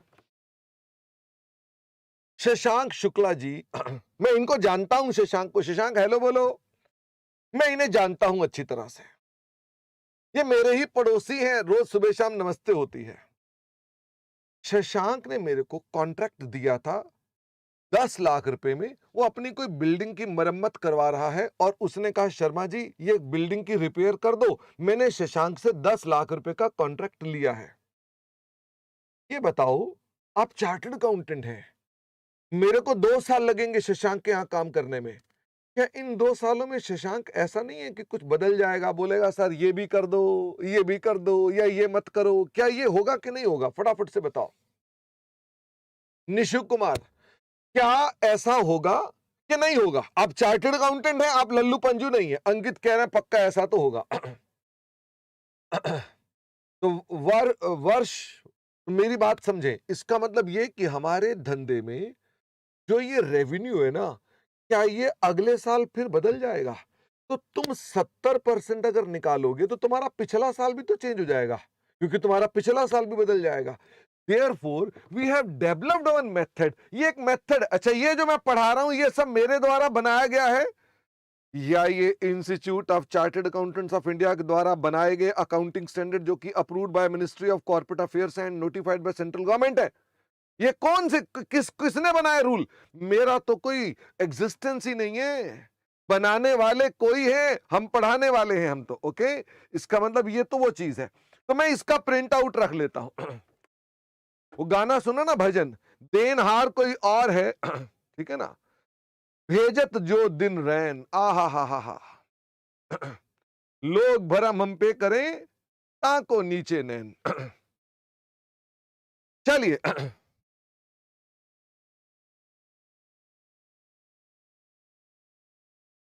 मेरे साथ साथ एक और एग्जांपल लेते हैं तो आपको थोड़ा सा और आइडिया लगेगा। अच्छा इस मेथड का कोई नाम रख दिया जाए तो कैसा रहेगा? इसका कोई नाम रख दिया जाए, जो मैंने ये किया इसका नाम रख दिया जाए, तो इसका नाम रखते हैं हम लोग परसेंटेज ऑफ कंप्लीशन मेथड। नाम पसंद आए तो वाह वाह कर देना। Percentage of completion method. वैसे ये बताना कि तुम लोग अपने पास जब घर पे पढ़ रहे होते तो तुम्हारी परसेंटेज ऑफ कंप्लीशन क्या है? सब कह रहे हैं वाह वाह वाह, मैंने कोई शेर सुना है तुम वाह वाह लिखे जा रहे हो हैं? ऐसे क्या मतलब है? हाँ निशु ने कहा सर बोर्ड के प्रिंट आउट कहां मिलेंगे? वैसे तो बोर्ड के प्रिंट आउट हमारे एलएमएस से मिलेंगे, बट मैं इसको यूट्यूब पर भी डलवा दूंगा। ओके। लिखेंगे एक और एग्जाम, कैलकुलेट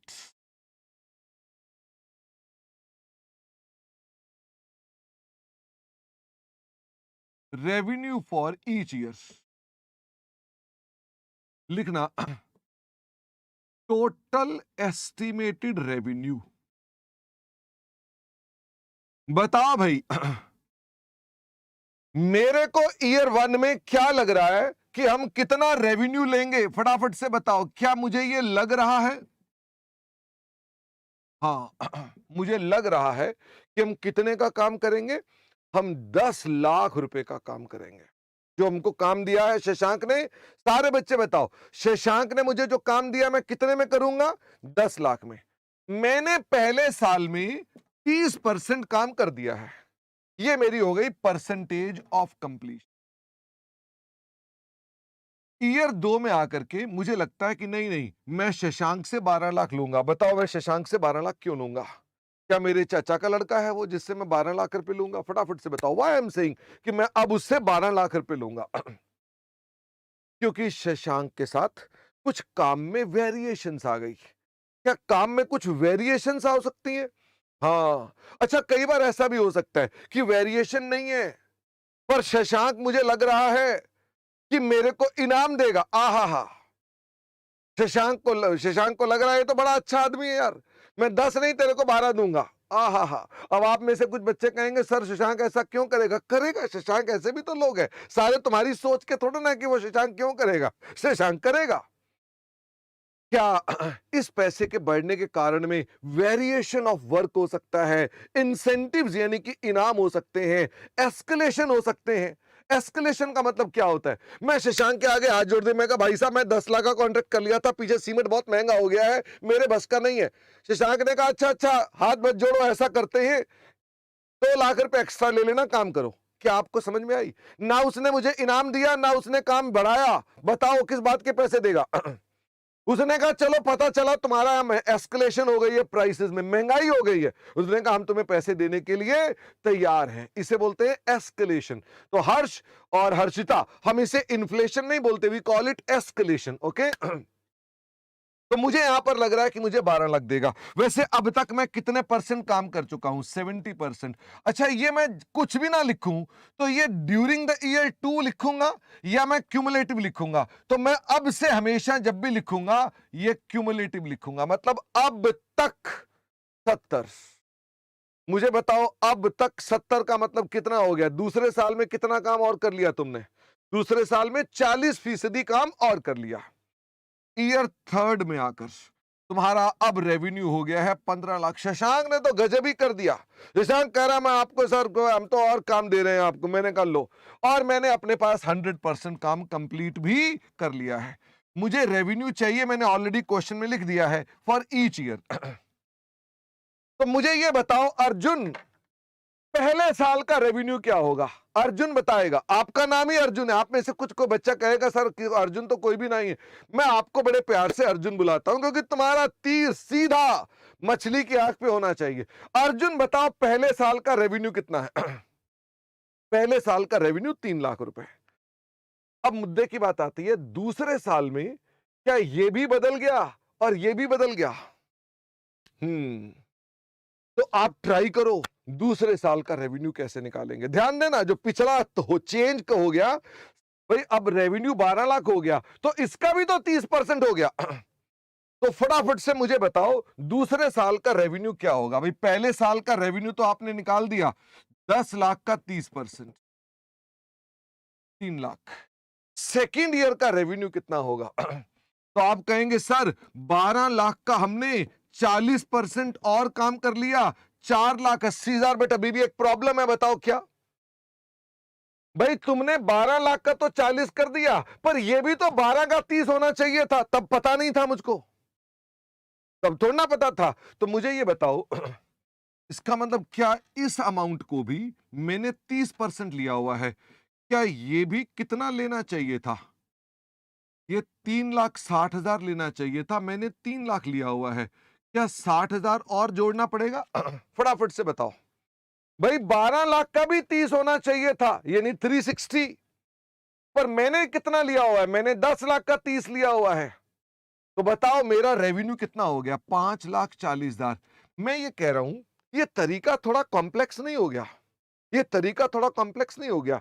तो इसीलिए हम जब इसका सॉल्यूशन करते हैं तो हम ऐसी टेबल बना लेते हैं। अब ध्यान देना, ये टेबल की आवश्यकता क्यों लग रही है? कॉन्सेप्ट तो वही है, टेबल की आवश्यकता क्यों लग रही है? हम इसको सिंप्लीफाइड तरीके से प्रेजेंट करना चाहते हैं। हिमांशी देखो, फटाफट से बताओ हिमांशी, कॉन्ट्रैक्ट रेवेन्यू आपको पहले साल में तो नहीं पता ना कि 12 लाख हो जाएगा? फटाफट से बताओ हिमांशी, पहले साल में तो नहीं पता ना कि आपका कितना काम, आपने कितना रेवेन्यू मिलेगा? आपको आज क्या लग रहा है? 10 लाख मिलेगा, तो आपने 10 लाख देख लिया। अच्छा, आपने एस्टिमेट किया कि कितने परसेंट कंप्लीट हो गया, तो मुझे फटाफट से बताओ कितने परसेंट कंप्लीट हो गया? 30%। तो आपके हिसाब से कितने का कॉन्ट्रैक्ट रेवेन्यू बुक होना चाहिए? 3 लाख। बोलो हाँ हिमांशी, पहला पार्ट ठीक है। अब ये बताओ, जब अगला साल आया तो ये अनुमान मेरा बदल गया, ये अनुमान कितना हो गया? 12 लाख। तो हिमांशी 70% हमने काम अब तक कर लिया है, तो मुझे ये बताओ, अगर मैं ये अब तक 70% से गुना कर दूं तो ये कितना आ गया?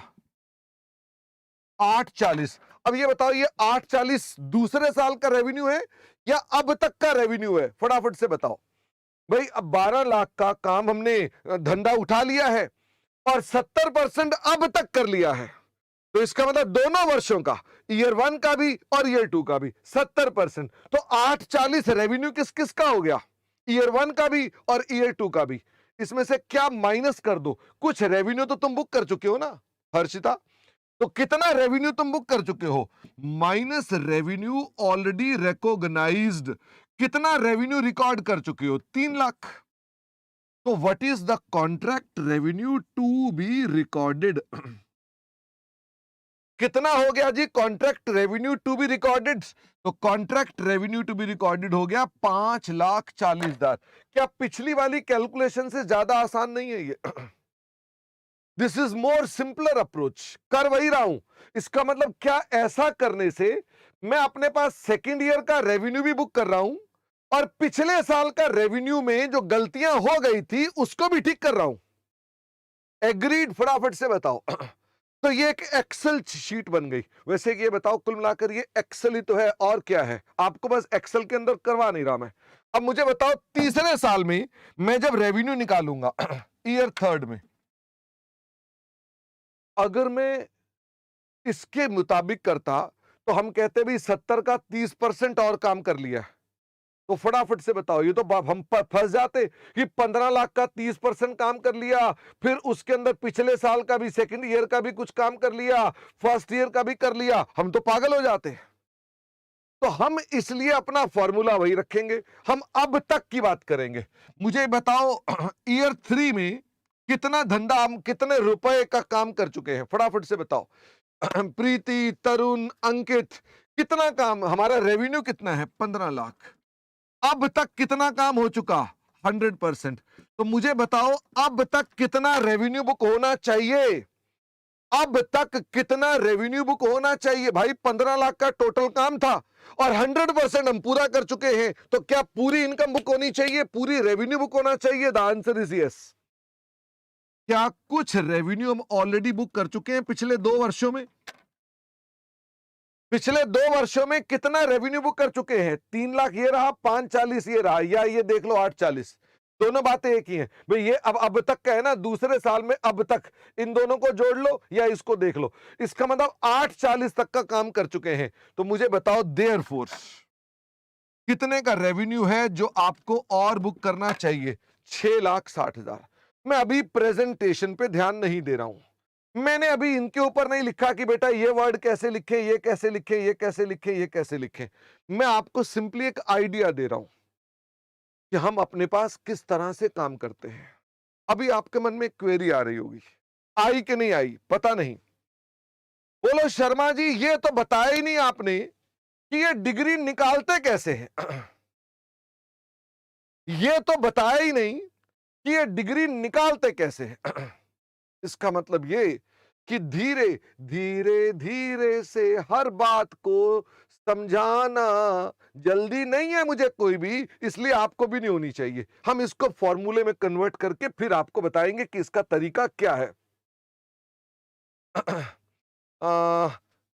अनीशा ने कहा है ये तो क्वेश्चन में गिवन होगा ना। नहीं नहीं अनीशा, अनीशा ये तो पेड़ की जड़ है, ये भी गायब हो जाएगा, ये भी आपको कैलकुलेट करवाऊंगा मैं, ये भी कैलकुलेट कराऊंगा मैं।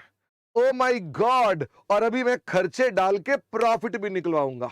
ये सारा काम आप करोगे तो आप किसी भी कॉन्ट्रैक्टर का प्रॉफिट निकालना सीख जाओगे कि कॉन्ट्रैक्टर का प्रॉफिट जो है वो कैसे निकाला जाता है। क्या आपको मेरी बात समझ में आ रही है? तो ये होगा। अब ये बताओ, एक सवाल आपको और दूं, आप करोगे?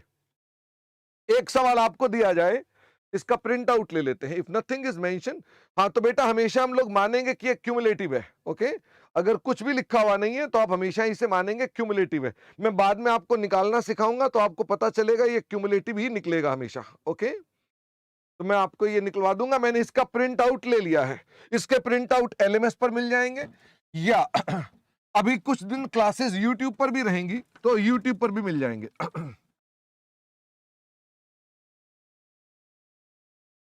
वैसे मैं ये सोच रहा हूं मैं व्लॉगर बन जाऊं। कैसा आइडिया लग रहा है?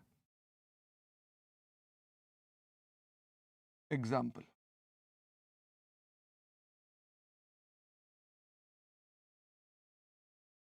बढ़िया रहेगा। विकास भी कह रहा बढ़िया रहेगा, वो बढ़िया है। मैं ट्रेनिंग ले रहा हूं वैसे आजकल। मैंने कहा भाई ऐसा है, हम भी व्लॉगिंग करते हैं, हमारे टाइम पर यूट्यूब था नहीं, अब आया है, अब क्या करें।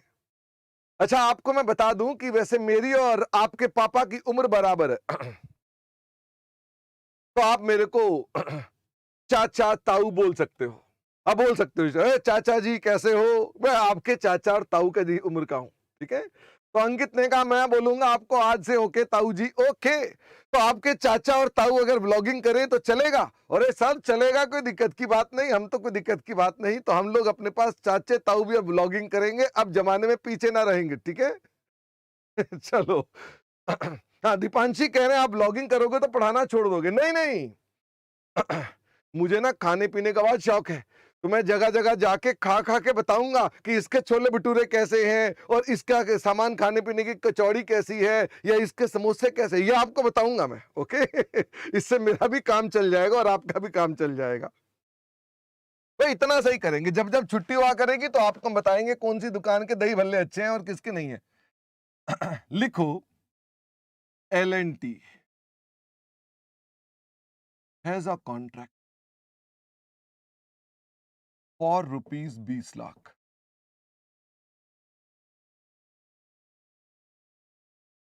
It completes 40% in year 1. It has completed, लिख देते 40% in year 1.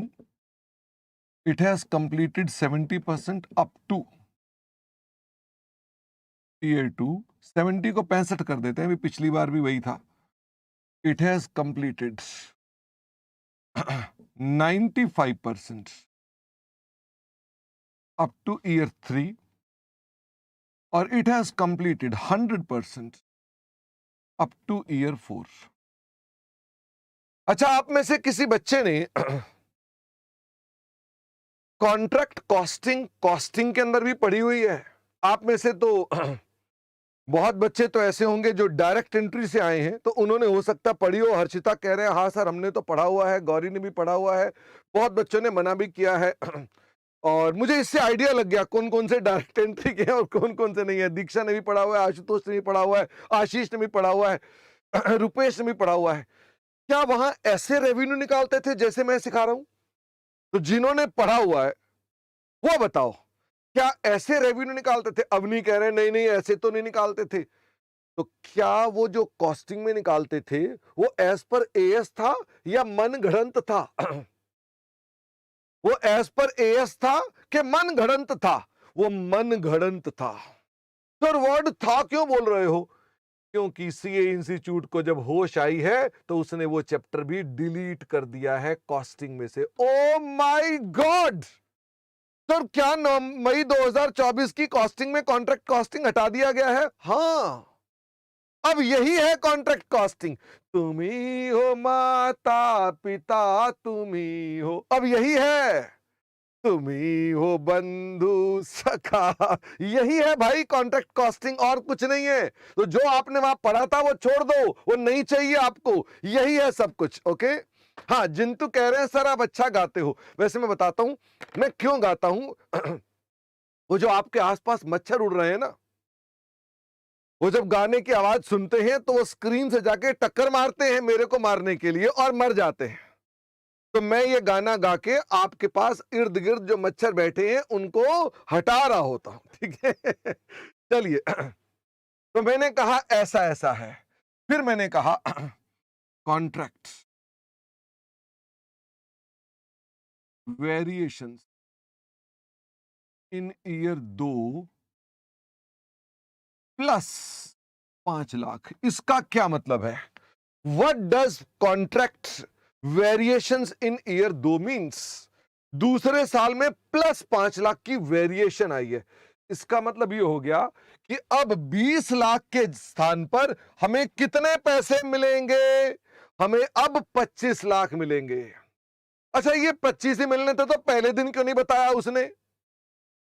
वो पहले दिन धंधे में नहीं होता ना, धंधे को समझो। धंधे में सारा कुछ पहले दिन नहीं पता चल जाता। क्या धंधे में समय लगता है? हाँ, धंधे में समय लगता है, बादे पता चलेगा। इसका मतलब ये वेरिएशन आ गई। कॉन्ट्रैक्ट एस्केलेशन इन ईयर 3 प्लस 2 लाख, मतलब क्या हो गया बताओ जी? अब कितने पैसे मिलेंगे बताओ? तीसरे साल आते आते जब पता चला तो ये 25 रहेंगे कि ये उड़ जाएंगे? ये 25 रहेंगे कि उड़ जाएंगे? ये तो रहेंगे ही रहेंगे। इसके ऊपर 2 और भी मिल जाएंगे, इसके ऊपर और, तो कितने पैसे हो गए? 27 लाख। कॉन्ट्रैक्ट इंसेंटिव्स इन ईयर 4 50,000। वैसे क्या ये -50,000 भी हो सकता है? -50 भी हो सकता है, हाँ। अच्छा, इंसेंटिव का उल्टा क्या होगा बताओ जरा, आप चार्टर्ड अकाउंटेंट हो। फटाफट से बताओ इसका उल्टा क्या होगा? तो इसका उल्टा होगा इंसेंटिव का पेनल्टी। क्या हमेशा मैं जिसके लिए काम कर रहा हूं वो मुझे देख के खुशी होगा? वो कहेगा नहीं नहीं यार तुमने तो बिल्कुल खराब काम कर दिया यार, बहुत परेशान किया तुम्हारे को, तो मैं 50,000 रुपये काट लूंगा। इसका मतलब मेरे को वो यहां पर उल्टा भी कर सकता है। इंसेंटिव मतलब वो कहता है क्या बढ़िया काम किया तो इनाम दे रहा है, और इनाम का उल्टा क्या है? वो पेनल्टी लगा रहा है। तो ये माइनस भी हो सकता है। अविनाश, एस्केलेशन मतलब होता है महंगाई भत्ता। महंगाई की वजह से 2 लाख रुपए और देगा वो आपको। ओके अविनाश, तो इसका मतलब हमको एस्केलेशन के भी पैसे मिलेंगे। तो मेरे को यहां पर कैलकुलेट करना है रेवेन्यू फॉर ईच ईयर। तो मेरी मदद करना, पर मैं क्या आपको प्रेजेंटेशन पे फोकस करवाना शुरू कर दूं? शिवम ने तो आंसर भी भेज दिया, वेरी गुड शिवम। वेरिएशन और एस्केलेशन में क्या डिफरेंस है? वेरिएशन होता है काम बढ़ा दिया। तो मुझे बताओ, जैसे उसने कहा कि ऐसा करना, वाइट वॉश कर रहे हो, या ये कॉन्ट्रैक्ट था कंस्ट्रक्ट कर देना, और यहां बोला वाइट वॉश भी कर देना। एस्केलेशन मतलब वो कह रहा है महंगाई हो गई है तो आपके कुछ पैसे दे देता हूं और इनाम भी देता हूं। ये प्लस में था तो मैं प्लस ही कर देता हूं कि इनाम भी दे रहा है वो। ओके, तो आपको आइडिया लग गया कि भाई ठेकेदार को आपने इनाम दिया और ठेकेदार को महंगाई हो गई थी तो उसने पैसे बढ़वा लिए, कहता लेबर महंगी हो गई है तो आपने ज्यादा पैसे देने शुरू कर दिए, और कुछ आपका काम जुड़ गया जितना पहले का था उसका स्कोप बढ़ा दिया, तो ये वेरिएशंस हो गई। क्या आपको ये सब टर्म्स दिमाग में जा रही हैं? Variation, escalation, incentive, penalty, contract revenue, percentage of completion, degree of completion, क्या ये दिमाग में जा रही है?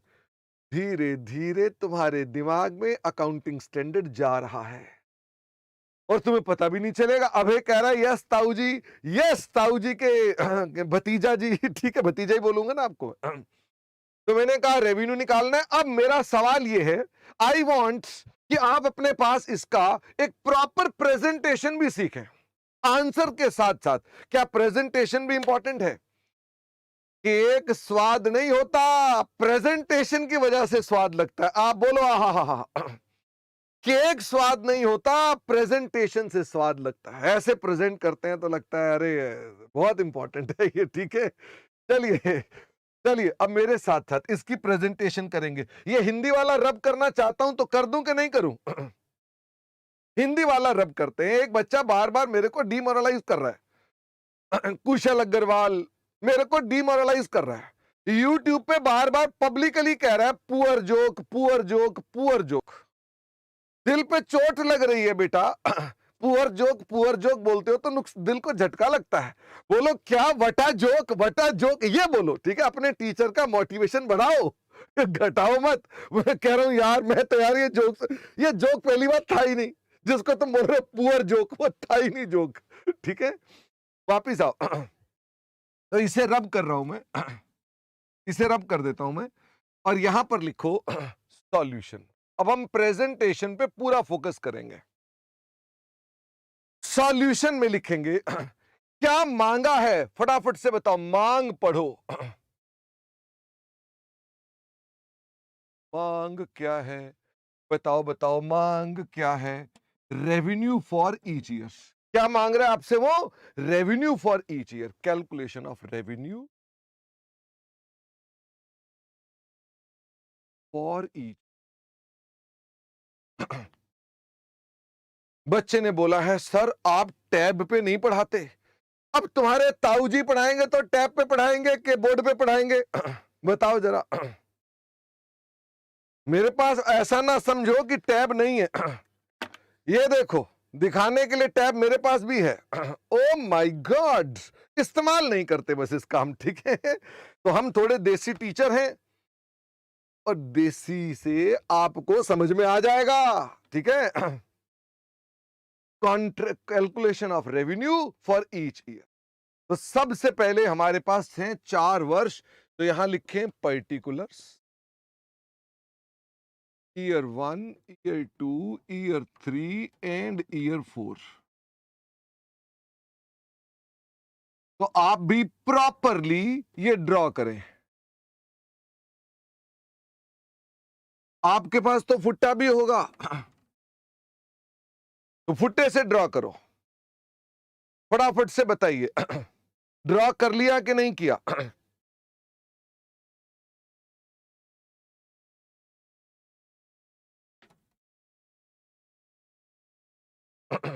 हाँ, फुट्टा क्या होता है? आदित्य पूछ रहे हैं फुट्टा क्या होता है। अपने चाचा जी से पूछना फुट्टा क्या होता है। फुट्टे को आप क्या बोलते हो अंग्रेजी में?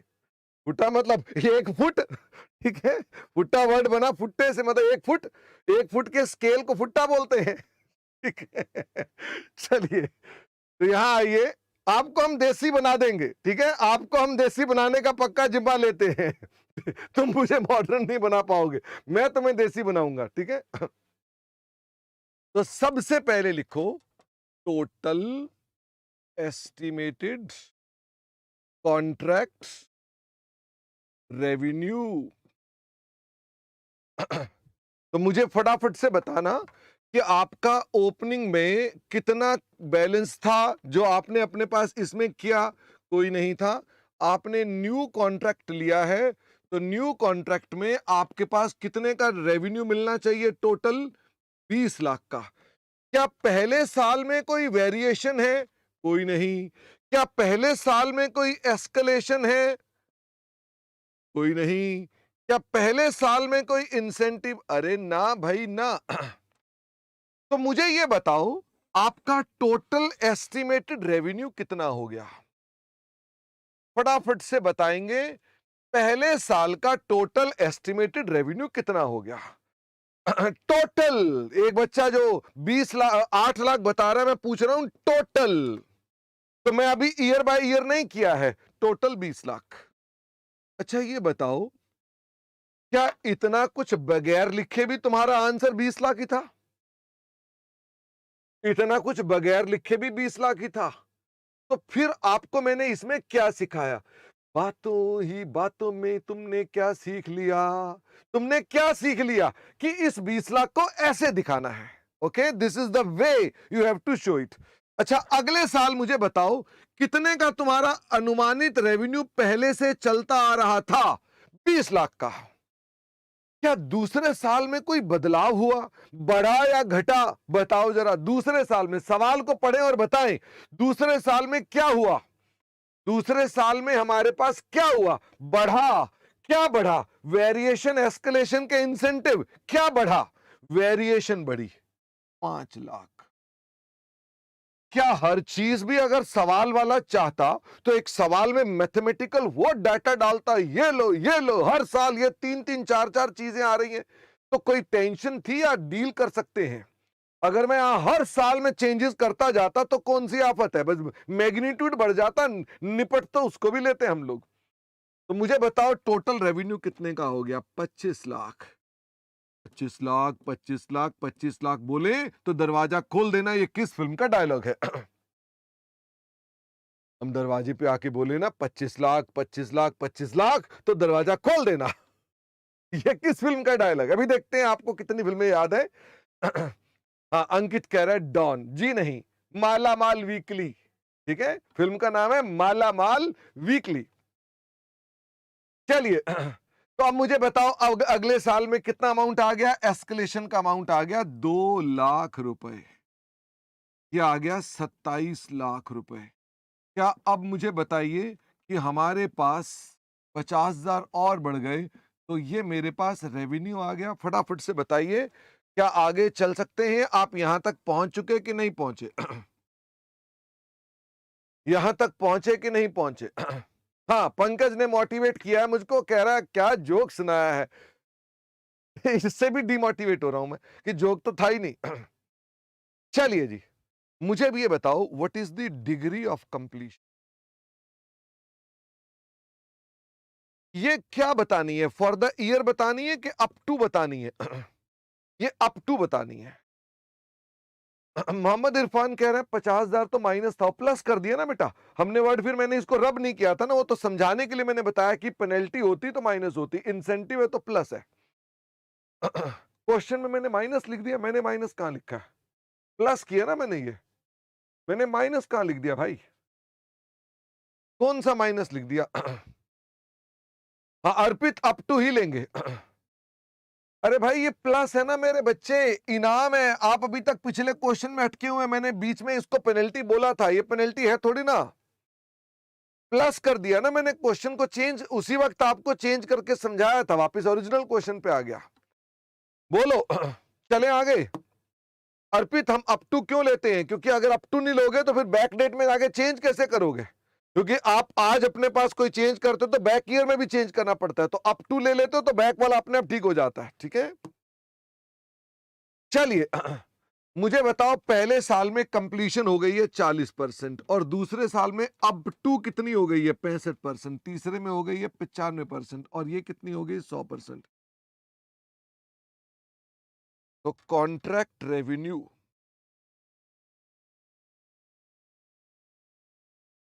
अप टू पहले साल में कितना अमाउंट आएगा? पहले साल में 20 लाख का 40% कितना आएगा? This is 8 lakh rupees. 25 lakh का 65%। अगर यहां पेनल्टी होती तो माइनस हो जाता, 26,50,000 हो जाता। ठीक है, अगर माइनस होता तो 26,50,000 कर देता मैं। तो ये कितना आएगा बताओ जरा? 25 लाख का 65% करते हैं तो कितना कितना आ जाएगा? दीपाक्षी कह रहे हैं कि सर वो तो 70 था। दीपाक्षी मैंने चेंज कर दिया, तुमने देखा ही नहीं? तो तुमने तो लिखते वक्त ही चेंज कर दिया था मैंने। 16,25,000। 16 लाख 27 लाख का 95% कितना होता है? 27 लाख का 95% कितना होता है? वंशज ने कहा 2565, 2565। छोड़ो जी छोड़ो, ये मैं निकाल के दिखाऊंगा आपको। 27 लाख 50। सबसे बड़ी फिगर मैंने निकाली है, छोटी वाली सारी फिगर तुमने निकाली थी। मुझे ये बताओ, क्या ये contract revenue of the year है क्या? हमें तो ऑफ द ईयर निकालना है ना। तो अब क्या करेंगे? तो ये है फर्स्ट ईयर का। क्या आपने contract revenue recognised till last year? क्या इस कॉन्ट्रैक्ट का कोई रेवेन्यू पिछले साल रिकॉर्ड किया था? क्या ये कॉन्ट्रैक्ट का रेवेन्यू कोई पिछले साल रिकॉर्ड किया था? ओ नहीं, पिछले साल तो नहीं, क्योंकि पहला साल है तो पिछले साल रिकॉर्ड नहीं किया था। तो मुझे बताओ कितना रेवेन्यू आप रिकॉर्ड करेंगे? Contract revenue to be recognised in the year. इस साल में कितना रेवेन्यू रिकॉर्ड करेंगे? बताओ भाई। 8 लाख है तो 8 का 8 ही रिकॉर्ड करेंगे। अब 16 25 2 वर्षों का है। क्या 8 लाख हम पहले बुक कर चुके हैं? तो बताओ कितना रेवेन्यू बुक करोगे? और 8,25,000, जो मेरे पास बहुत पहले कुछ बच्चों ने आंसर भेज भी दिए थे। बताओ, आंसर तो तुम्हारे ठीक थे, तुम्हें पता चला तुमने क्या सीखा है? तुमने टेक्निक सीखी है प्रेजेंटेशन की, कि हमको ऐसे एग्जाम में करके आना है। तो समझ जाना, आंसर से मेरा कोई लेना देना नहीं है, प्रेजेंटेशन में आंसर करेक्ट होना चाहिए। तो अब मैं इसके अंदर से माइनस कर दूंगा 16,25,000, क्योंकि आप अभी तक ये बुक कर चुके हो। माइनस करके बताओ, तो ये आ गया 40,000 और ये आ गया 9,40,000, 9,40,000। और आप यहां लिख चुके हैं 25 65, ये इधर आ गया, ये इधर आ गया, ये इधर आ गया, और इसका तो पहला साल था। ये बैलेंस बताओ कितना आ गया? 185,000, 1,85,000। क्या आपको कॉन्ट्रैक्ट रेवेन्यू निकालना शुरू आ गया कि हम कैसे कॉन्ट्रैक्ट रेवेन्यू निकालते हैं? क्या चर्चा समाप्त हो गई है? नहीं, अभी इसके बाद क्या चर्चा है? अब चर्चा होगी, अब सारे बोलो शर्मा जी ये कैसे कैलकुलेट करते हैं, हम डिग्री को कैसे कैलकुलेट करते हैं, हाउ दिस इज कैलकुलेटेड। इसको कैलकुलेट करने का क्या तरीका है? मैंने कहा हम इसके बारे में भी बात करेंगे। तो क्या मैं आपको अपने पास जो चलो आईपैड पर चालू किया तो चार्ज ही नहीं है, तो आईपैड कैसे निकालें आपके साथ? आईपैड कैसे दिखाएं? हम डिग्री भी कैलकुलेट करना सिखाएंगे, बट हम केवल आज यहीं तक की क्लास लेंगे। इसका मतलब हम कुछ दिन तक अपनी क्लासेस जो हैं छोटी ड्यूरेशन की लेंगे, और फिर फाउंडेशन का रिजल्ट आ जाएगा तो हम उस अपना कंटेंट की क्लासेस हम 3-3 घंटे पर ले जाएंगे। तो आज की ये पहली क्लास थी, और हम और भी चर्चा करेंगे आपके साथ आने वाले दिनों में। हमारी अगली क्लास परसों होगी, यानी कि परसों, और हमारी बाकी कल सुबह क्लास स्टार्ट होगी हमारे पास। कल सुबह किनकी क्लास है? राजकुमार सर की। तो कल सुबह आप राजकुमार सर की भी, इसी जो बच्चे YouTube पर देख रहे हैं YouTube पर देख सकते हैं, जिन्होंने पेड कर रखा है वो क्लासेस अपनी पेमेंट करके देख सकते हैं। ऐसे ही हमारी डायरेक्ट टैक्स A1 फैकल्टी है, डायरेक्ट टैक्स की हमारी। इंस्टीट्यूट ऑफ चार्टर्ड अकाउंटेंट्स ने उन्हें सम्मानित कर रखा है बेस्ट पेपर के ऊपर टैक्सेस के अंदर। तो मैं आपसे कहूंगा कि आरिश खान सर बहुत A1 फैकल्टी है, जरूर क्लास उनका डेमो क्लास अटेंड करें और तब फैसला करें अपने पास। हमारी सारी क्लासेस आपको एक से बढ़कर एक मिलेंगी और कहीं पर भी आपको कसर दिखाई नहीं देगी। Thank you very much and see you very soon, day after tomorrow at same time 5 PM। Bye bye.